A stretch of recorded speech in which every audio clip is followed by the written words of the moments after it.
Colin on YouTube is asking, Kilt for prom, what should he do? He's already got some stuff. He's got a few things. He ordered a McEwen kilt. He's got some brogues, love a green tweed vest, and a dress sporn. He's putting together his outfit. He's 17. What else should he get? What should he do? What he shouldn't do? What kind of sporn did he say? Dress sporn? Dress sporn. Okay, and he has a kilt? With a tweed vest? McEwen kilt, love a green tweed vest. Okay, good choice. McEwen here. You're not biased at all. Not at all. What else does he need? I think he's in good shape. I would say... Depends on how formal he wants to be for exactly. prom. For prom, I would seriously consider purchasing or renting an Argyle set for that night. The vest is fantastic for day wear. Just regular going out, wanting to look sharp in your kilt.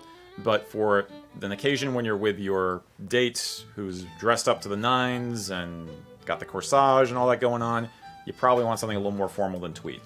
And a jacket. On the other hand, we live in the day and age of people making freaking awesome prom dresses out of duct tape. So, there's no hard and fast rules about what you do in terms of expressing yourself at prom. But I would say because you want to be elegant and gentlemanly and look sharp, I would probably go with black. A little black and chrome action there with the Argyle. Yeah, I agree with that. Yeah. And don't wear cream hose. Yeah. Yeah, that's a good point. We're kind of snobby about the cream hose thing. The telltale sign of a rental outfit, generally speaking, of course, is cream hose. So an easy, inexpensive way to kind of up the game of your outfit is to get a pair of kilt hose that tone with the actual tartan. So if you're wearing McEwen Modern, bottle green, charcoal would be great. If you're wearing McEwen Ancient, love it green, love it blue. A light blue color would be fine. Charcoal would be fine with that as well. Just something kind of that tones well with the kilt itself. Yeah. So I would say, would you say stay away from a skin do? That's a very good point. You may need to consider leaving the skin do at home because of typical campus regulations. It is very rare these days to have a school campus that will allow you to have anything like a knife on it. You might be able to get away with a fake, or come up with something clever that's kind of a joke skin do. It's like, you got a wooden spoon, but the top looks like a fancy skin do handle. You could play it that way, but I would probably say, let me put it this way. If I had to make the choice, and I think it's a really good point, Mac, I would ditch the skin do, but take the money you might have spent on a skin do and make sure you have a really good dress shirt that you like. Something with actual French cuffs, you can, rock the cufflinks.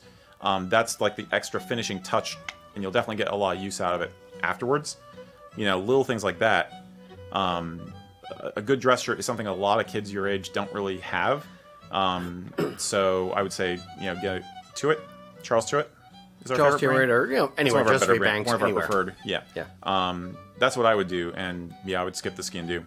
Get some rockin' cufflinks instead. The other thing I would absolutely say, 10, 15 years ago now, there was a few hubbubs about guys trying to wear kilts to prom.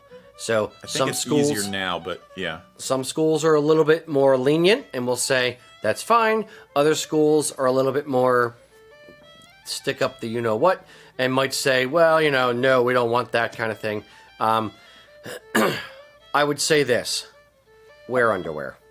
If you get accosted by a teacher, principal, whatever it is, as you're walking into prom, have underwear on. You don't want to have your entire and your date's entire night ruined by the fact that you felt the need to go commando for prom. Generally, that's actually like 50% of the school's complaint. Half of it may be, we don't want a guy in a dress, or we don't want somebody in a weird outfit taking attention away or acting whatever. The other half is fear of said person not wearing underwear. So take that out of the equation. Again, it's good practice when you're at an event like that where there may be some kind of friction with authority that you have underwear on. That way, if they wag their finger at you and be like, no, I know what you're doing. I know you're not wearing anything underneath there. You can kind of show the side and be like, dude, I have underwear on. Don't worry. I'm decent. It's not going to be a thing. I'm being respectful. This is my heritage. This is how I choose to represent myself. And just move forward with it that way. Yeah, and I would say make sure you got your folks on side.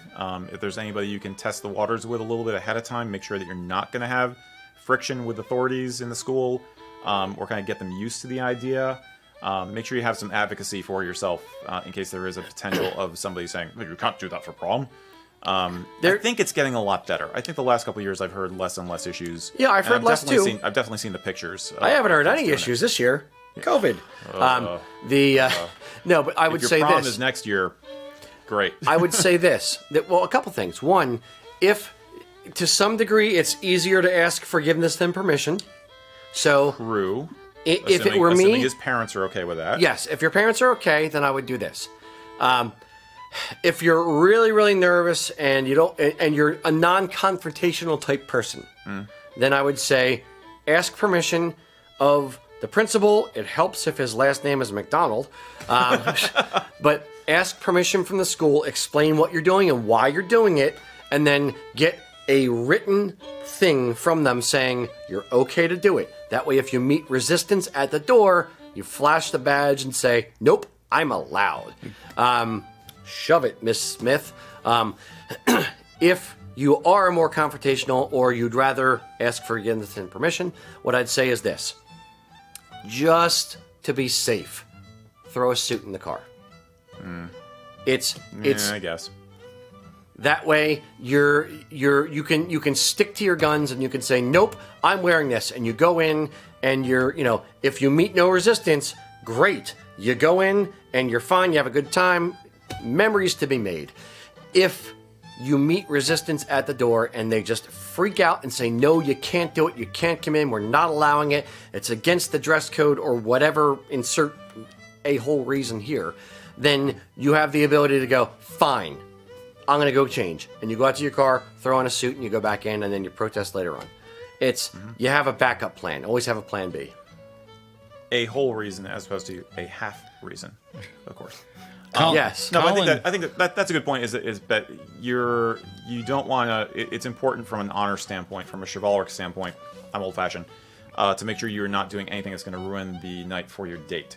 So, with her consideration in mind, yeah, backup plan is probably a good idea. I was going to say you could prime the pump if your school does an international night or an international day. See if you can wear the kilt to do a presentation at that, and then the school gets used to you being the kid in the kilt.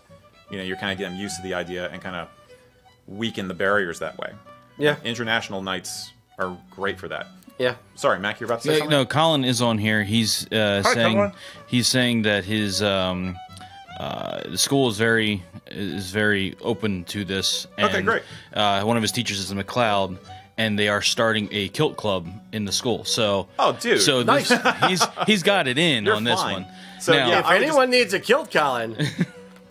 Back to point A then. I would say that the formality and the romance of the occasion of a prom warrants having a nice jacket and vest, not just doing the tweed. You know what I mean? What would you guys think? Because my lovely wife decided to add to another production thing for me to make. No families allowed on the show. I know she's violating rule Showing number preference. Yeah. rule number 1 here. What about something for his girlfriend or his date?